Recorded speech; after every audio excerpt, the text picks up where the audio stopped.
कसे आहात? मजेत ना? आपलं चॅनल पाहत आहे की नाही? पाहत नसाल तर निश्चित पाहत राहा, म्हणजे तुम्हाला बांधकाम करण्याची प्रेरणा आपल्या चॅनलच्या माध्यमातून येईलच. बरेचसे प्रेक्षक आम्हाला फोन करून सांगत असतात की आपले व्हिडिओ पाहून आपण बांधकाम करतोय आणि बराचसा त्याचा फायदा आम्हाला होत आहे. तरी मित्रांनो, जर तुम्ही या चॅनलवरती नवीन असाल आणि अद्याप चॅनल सबस्क्राईब केला नसेल तर जरूर सबस्क्राईब करा, की जेणेकरून येणाऱ्या नवीन व्हिडिओचे नोटिफिकेशन तुम्हाला सर्वात अगोदर मिळेल. मित्रांनो, मी राजेंद्र काळे आणि आजचा जो विषय नवीन घेऊन आलेला आहोत की 2025मध्ये आपण जे बिल्डिंग बांधत असताना मटेरियलचे दर काय आहे त्याबद्दलची चर्चा करण्यासाठी हा व्हिडिओ आहे मित्रांनो. आणि मटेरियलचे दर कोणकोणत्या स्थितीत आहेत, काय रेट आहे आणि बांधकाम करत असताना आपल्याला त्याची खरोखर मदत होईल. तर मित्रांनो, हा व्हिडिओ शेवटपर्यंत पहा. मित्रांनो, बांधकामामध्ये कोणतेही बांधकाम, लहान बांधकाम असू द्या, मोठं असू द्या, कुठले बांधकाम असू द्या, जवळपास 70% आपण खर्च हा मटेरियल खरेदीवरती करत असतो आणि 30% मजुरी असेल, कॉन्ट्रॅक्टर प्रॉफिट असेल किंवा इंजिनियरची फी असेल, 30% तो खर्च असतो. आणि म्हणून मॅक्झिमम खर्च आपला मटेरियल परचेसवरती जात असतो. त्यामुळं मटेरियलचा दर्जा, मटेरियलचा रेट, मटेरियलची माहिती असणं आवश्यक आहे. त्यासाठी हा व्हिडिओ आहे मित्रांनो. बिल्डिंगमध्ये जवळपास खडे असेल, वाळू असेल, विटा किंवा चिरे असतील, स्टील असेल, या 3 ते 4 जे घटक आहेत बिल्डिंग मटेरियल, यानं जवळपास 70 ते 90% भाग ह्या 4च मटेरियलनी व्यापलेला असतो. त्यामुळे आपल्याला पहिल्यांदा स्टीलचा रेट माहीत करून घेऊया. आणि बिल्डिंगमध्ये RCC बिल्डिंग असेल तर आपण स्टील वापरत असतो. कॉलम फुटिंग, कॉलम बीम असेल, स्लॅब असेल, जिना असेल, लॉफ्ट असतील, या सर्व कामासाठी आपल्याला स्टील गरजेचं असतं. ग्रिल असतील खिडक्यांचे किंवा बाल्कनीचे काही ग्रिल असतील किंवा बाल्कनीचं रेलिंग असेल, स्टीलचं रेलिंग असेल, त्यामुळे स्टीलचा वापर आपण बिल्डिंगमध्ये करत असतो. लोड बेरिंगमध्ये थोडाफार कमी जास्त प्रमाण असतं. स्लॅब असतो किंवा आता कौलारू छप्पर असेल तरी फॅब्रिकेशनला सुद्धा आपण स्टील वापरतोय. फॅब्रिकेशन पूर्वी लाकडी मेंबर आपण वापरत होतो, मात्र आता लाकूड मोठ्या प्रमाणात आपल्याला मिळत नाही चांगल्या दर्जाचं आणि त्याची कॉस्टसुद्धा कम्पॅरेटिव्हली जास्त आहे. आणि म्हणून स्टीलचाच वापर आपण मोठ्या प्रमाणात फॅब्रिकेशन वर्क असेल, ग्रिल वर्क असेल, RCC वर्क असेल, यामध्ये आपण वापर करतोय. फर्निचरमध्ये सुद्धा स्टीलचा वापर बऱ्याच ठिकाणी केलेला पाहायला मिळतो. तर हे जे स्टील आहे हे आपण आज 2025मध्ये त्याचा काय रेट आहे मित्रांनो? आज रेट जो आहे जानेवारी 2025मध्ये एक 57 रुपये पर किलो, म्हणजे 57,000 रुपये टन, मेट्रिक टन.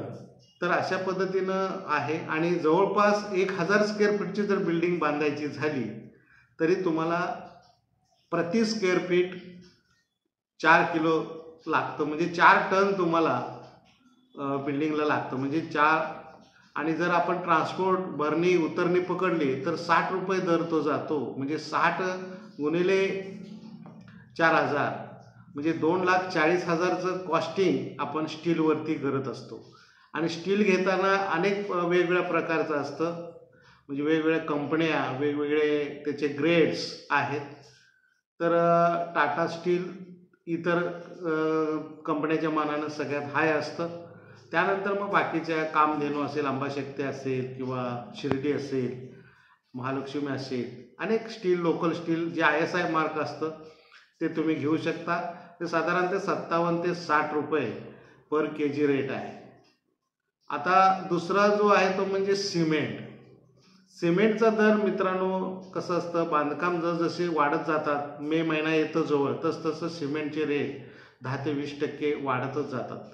आजचा मार्केटमधला दर जो आहे तो आहे 340 ते 50 रुपये पर बॅग आहे मित्रांनो. 1000 स्क्वेअर फीटला जवळपास 400 ते 500 पोती सिमेंट टोटल कामासाठी वापरलं जातं. आणि जर आपण रेट तो पकडला तर त्याची सुद्धा कॉस्ट किती जाते पहा, 400 गुणिले 350. अशा पद्धतीनं 1.5 लाख रुपयाचं आपण सिमेंट खरेदी करत असतो. आणि स्टीलसुद्धा मगाशी सांगितल्याप्रमाणे 2.5 लाख, म्हणजे 4 लाखाचं मटेरियलच आपण ह्या 2 आयटमसाठी आपल्याला खर्च होत असतो. त्यानंतर लागणाऱ्या विटा आहेत. विटा मित्रांनो, बऱ्याच ठिकाणी विटा वापरल्या जातात, भाजी विटा, ठोकळ्या विटा, किंवा काही ठिकाणी चिरे वापरले जातात. तर चिरा जो कोकणामध्ये घर बांधत असाल तर चिरा चांगल्या दर्जाचा तुम्हाला 28 ते 30 रुपयाला मिळतोय. मात्र हा चिरा तुम्हाला वरच्या पट्ट्यात म्हणजे कोल्हापूर असेल, सांगली, सातारा, पुणे, नाशिक या भागामध्ये चिऱ्याची किंमत जवळपास वाढतच जाते. ती जवळपास 50, 60, 70, 80पर्यंत जात असते. तुमचं लोकेशन आणि चिरा कुठून घेतलेला आहे त्यानुसार रेट जात असतो. आणि 1000 स्क्वेअर फीटला 4000 दगड तुम्हाला फाउंडेशनपासून वरच्या पॅरापेट वॉलपर्यंत चिरा लागतो. आणि त्याची कॉस्ट इन एन ॲव्हरेज 50 ते 60 रुपये पकडले तर ते सुद्धा 2 ते 2.5 लाखावरती या चिऱ्याची कॉस्ट तुम्हाला लागणार आहे. किंवा तुम्ही विटा जरी घेतल्या तर विट्याची सुद्धा कॉस्ट जवळपास चिरे एवढीच 2 ते 2.5 लाख रुपये तुम्हाला विटाला खर्च येणार आहे.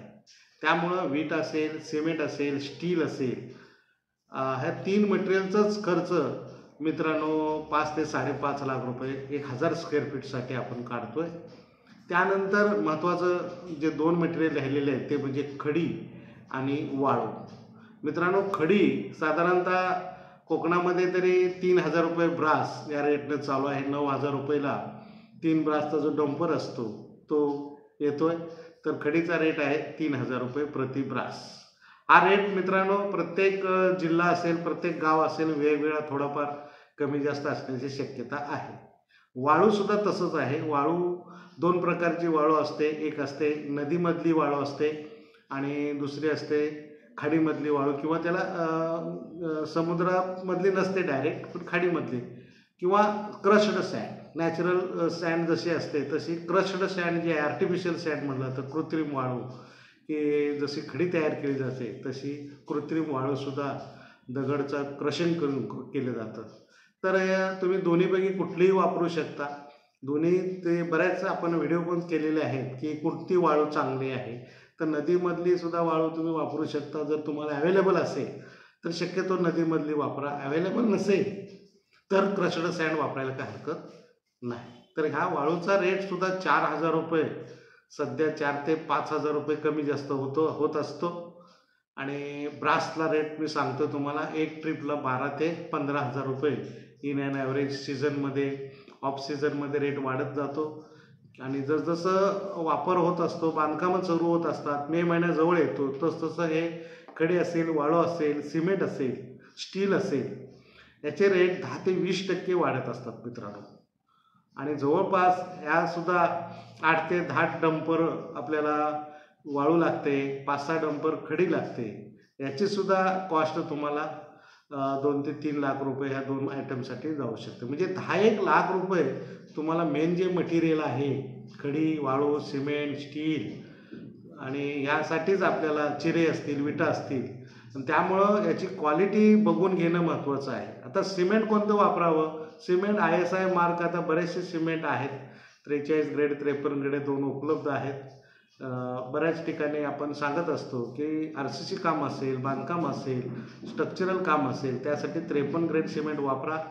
आणि फिनिशिंगचं काम असेल, प्लास्टरिंगचं काम असेल त्यासाठी तुम्ही 43 ग्रेडचं सिमेंट वापरू शकता. आणि स्टीलसुद्धा तुम्हाला जर तुमची कॅपॅसिटी असेल, बजेट असेल तर तुम्ही टाटाचं स्टील वापरायला काय हरकत नाही. वाळू घेत असताना काळजीपूर्वक चांगल्या क्वालिटीची घ्या. स्वस्त मिळते म्हणून वाळू कोणतीही घेऊ नका. क्रश्ड सँडसुद्धा घेत असताना रस्त्यावरती जी पक्की टाकली जाते ती घेऊ नका. प्रॉपर क्रश्ड सँड जी तयार केलेली असते तीच घ्या. अशा पद्धतीनं तुम्ही मित्रांनो या 2025मध्ये घर बांधणार असाल तर आमच्याशी सुद्धा संपर्क साधू शकता. तुमचे काही प्रॉब्लेम्स असतील, तुम्हाला प्लॅनिंग करून हवं असेल, 3D डिझाईन करून हवं असेल तर आम्ही तुम्हाला ही ऑनलाईन सेवा देतो आहे. वरती जो नंबर दिलेला आहे त्या नंबरवरती आमच्याशी कॉन्टॅक्ट करा. आम्ही ही ऑनलाईन सेवा अगदी बरेच जवळजवळ 5,000 तरी कस्टमर आपले प्लॅन घेऊन गेलेले आहेत. महाराष्ट्राच्या बाहेरसुद्धा आपण ही सेवा दिलेली आहे, देत आहे. आणि आपण लाईन आउट करून देतो आहे, व्हिजिटिंग करतो आहे, कॉन्ट्रॅक्टसुद्धा आम्ही घेण्याचा प्रयत्न करत असतो. पण कसं आहे, काम छोटं असेल तर आपल्याला दुसऱ्या गावामध्ये लांब असं आपलं टीम टाकणं अवघड पडतं. त्यामुळं काम जर मोठं असेल, जवळपास 4,000-5,000 स्क्वेअर फीटचं, तर आपण महाराष्ट्रात कोणत्याही ठिकाणी येऊन काम करू शकतो. तर मित्रांनो, तुमचे काही प्रश्न असतील तर जरूर कमेंट करून आम्हाला विचारा. तुमच्या सर्व प्रश्नांची उत्तर आम्ही जरूर देण्याचा प्रयत्न करू. आणि तुम्हाला काही शंका असेल किंवा आणखीन काही तुमची ॲड करायची असेल, आता हा झाला मटेरियलचा विषय आहे. आणि याच्या व्यतिरिक्त सुद्धा तुम्हाला काही शंका असतील तर तुम्ही आम्हाला डायरेक्टली फोन करून विचारू शकता. मित्रांनो, हा व्हिडिओ आवडला असेल तर जरूर लाईक व शेअर करा. आणि व्हिडिओ शेवटपर्यंत पाहिल्याबद्दल थँक्यू. धन्यवाद.